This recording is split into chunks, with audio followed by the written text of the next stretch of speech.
Welcome to Hood Champion Boxing and Sports. In boxing, you find a way to win or you find a way to lose. Teofimo Lopez returned tonight, man. And look, he got a win against Pedro Campa. But we need to understand something. When it comes to Teofimo Lopez, let me tell you, I just don't think he's going to last at 140 pounds. And I'm not saying that, as someone who's hating on him or wants to see him lose. I'm saying that from someone who's been watching boxing for quite some time, and I think I'm qualified to voice my opinion on this. Look, if you watch that fight, you should have formed the same conclusion. At least that's what I think. We've seen him look we've seen Teofimo look amazing at 135 pounds. We've seen what he did to Comey. We've seen what he done to other fighters. We saw how he went in there and looked really fantastic against Lomachenko. Then we saw him getting there with the likes of the guy Kambosos and kind of just go balls to the wall and street fight somebody who was a counterpuncher in boxing and who he basically just gave the fight away. But tonight when I was watching Teofimo, at 140, I don't think he's going to last. Now, the guy he fought was slow. It didn't have a lot of power. He had a pretty respectful record, and he made the fight competitive, but he was never a threat. If the individual he was fighting had more speed and more power, Teofimo would have got knocked out tonight. But maybe Teofimo didn't tighten up his defense because of what was in front of him. But there was something I was watching, and I don't know if you guys saw it, but Teofimo was with his left hand and jabbing down to his opponent's body. The opponent was countering him with a straight right, and he was catching him. The opponent just didn't have enough speed and power to really make him pay. But he was countering Teofimo. And I was watching that. I was like, if this guy can put a little bit more torque on that right hand, Teofimo is out of there. But he just couldn't do it. But Teofimo, he fought a smart fight and did what he had to do. Okay, so he outboxed him and got him out of there. But Teofimo threw some really, really nice, really eye-catching combinations. When Teofimo chooses to let his hands go, Teofimo is definitely a problem. The thing is, his defense is suspect. I don't like the showboating. If he gets in there with someone else, elite 140-pounder, I'm telling you right now, Teofimo is not going to last. He's just not going to last. I'm not sure what his plans are, but 140 pounds, probably where he needs to be for his health. But I don't see him unifying that division at all. And I'm not saying this wishing him bad. No, I want to see him succeed. But he's just not going to get it. Okay?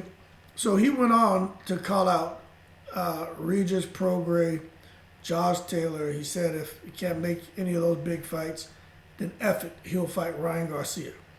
I'm going to tell you guys right now, if he fights Ryan Garcia,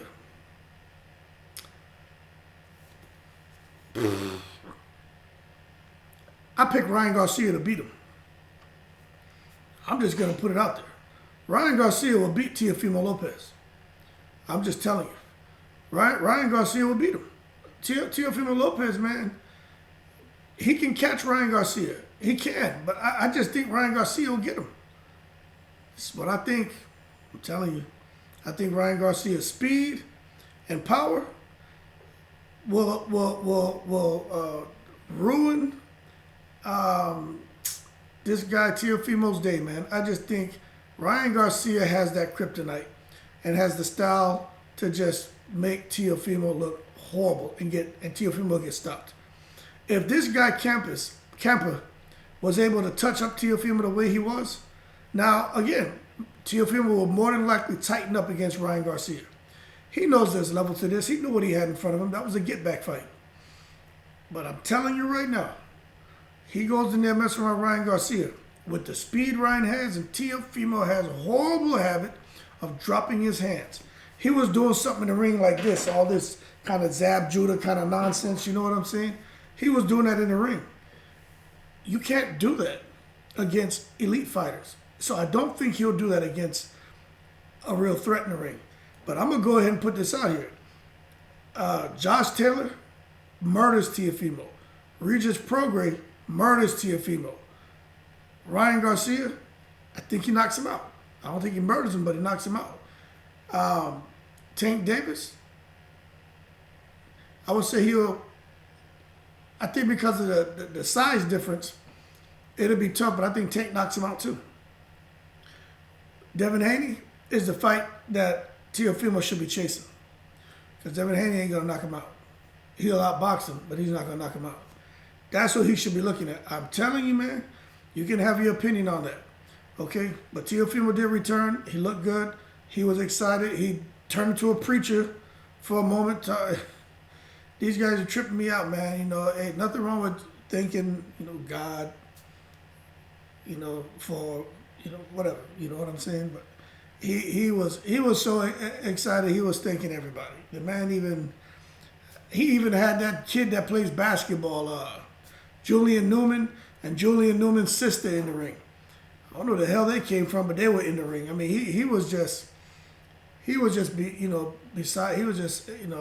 over heels about his win. But the thing I don't like, right, is he won the fight, and that's great. He did what he was supposed to do. He fought a smart fight. If he would have fought Kambosos like that,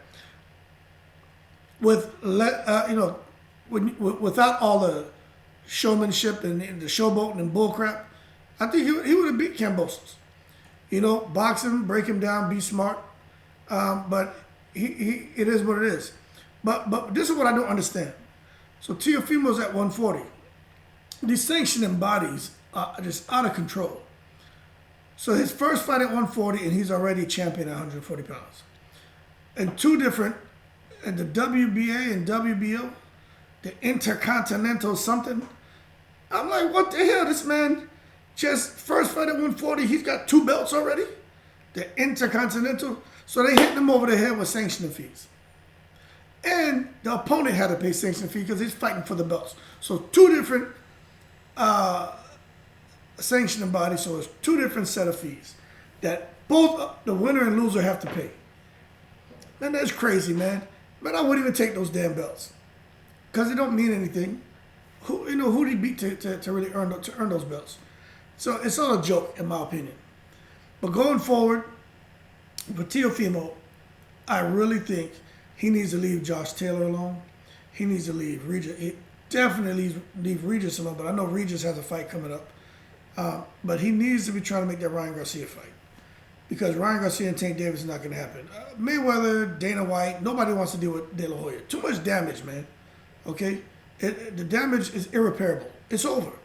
So they need to try to work that. Ryan Garcia and Teofimo, people, that's the fight to make.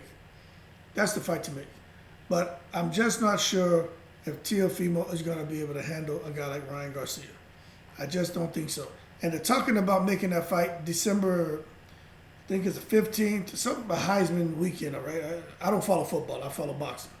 But it's supposed to be at the Madison Square Garden in the big room on pay-per-view. So he's got to get the right dance partner if they're going to have that on pay-per-view. Can't just go in there and fight a guy like Camper. So the right person for that fight, in my opinion, is Ryan Garcia. That is the fight they need to make. I'm telling you. And I think they know that. But I am going to go on out right now, and I'm going to predict Ryan Garcia knocks out Teofimo Lopez. And he's going to shock the boxing world. And after he knocks him out, Ryan Garcia is going to be in an excellent position to finally get that Tank fight. Because if he can knock out Teofimo, that means that Ryan Garcia is improving. But I would still be concerned about Ryan having poor footwork, poor lateral movement, and keeping that chin up in the air.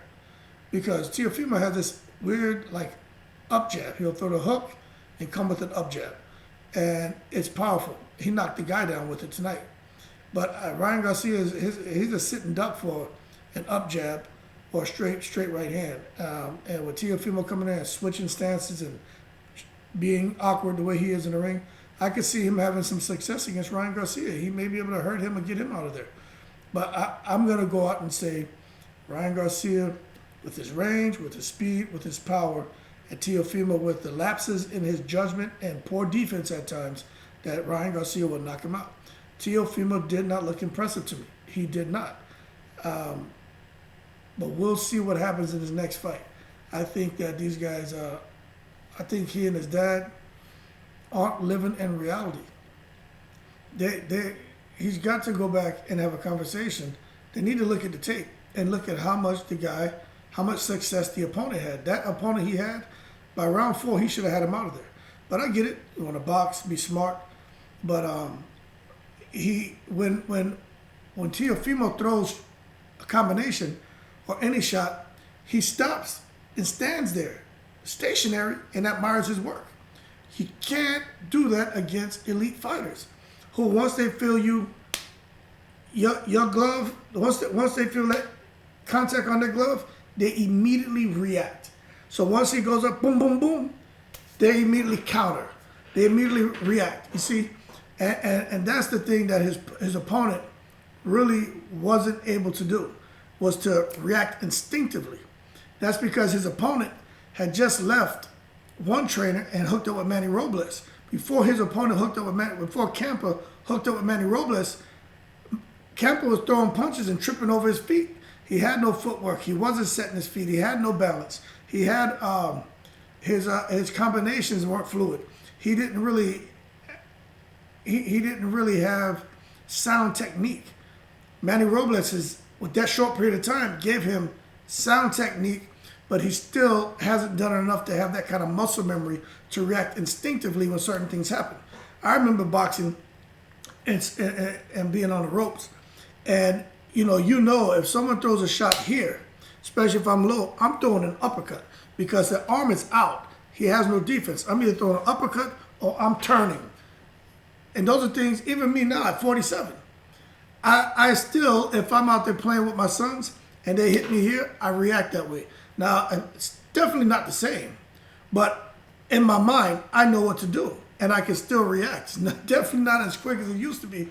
But when I watch these guys who are fighting professionally and I'm not seeing them doing that, that's a problem.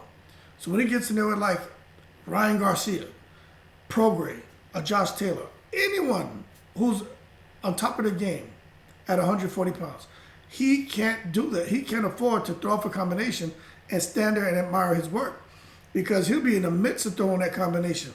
And once they feel that shot, they're just turning it over. They're turning it over. And that's what he's gonna that's what's gonna happen, or catch and shoot.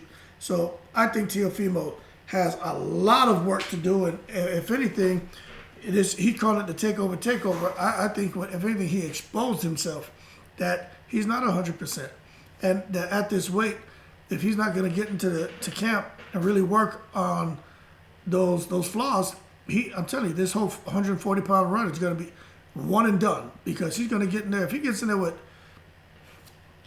he better choose his next opponent wisely, and that's what I'm going to say. So it is what it is. But he's in a new weight division. He came back, got the win. That's what he needed to do.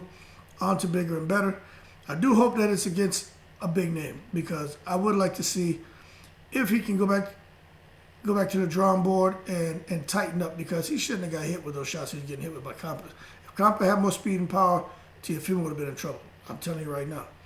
When he got touched up a few times in that fight. But what concerned me is the way he was getting countered, because he doesn't have any defense. His hands are down. He relies on his upper body movement, head movement. He relies on his legs, getting them out the way. But he will stand there too long, and if you back him into the ropes, it takes too long to get out of there. As soon as you feel your back touch that ropes, you should react. You should have awareness. And he didn't seem like he had that. He seemed like he's relying on a lot of his athleticism to get him out of trouble. And I think that mentality is going to get him in trouble with an elite boxer. But I'll leave it as that. More to come. But he is supposed to be fighting in December on pay-per-view up in Madison Square Garden. With that being said, like and subscribe if you enjoyed the video. Shout out to the veterans. Oh, yeah. And somebody tell me why in the hell he received 2 belts at 140 pounds. That's just, crazy to me. And y'all keep cool, and as always, I'm in the breeze.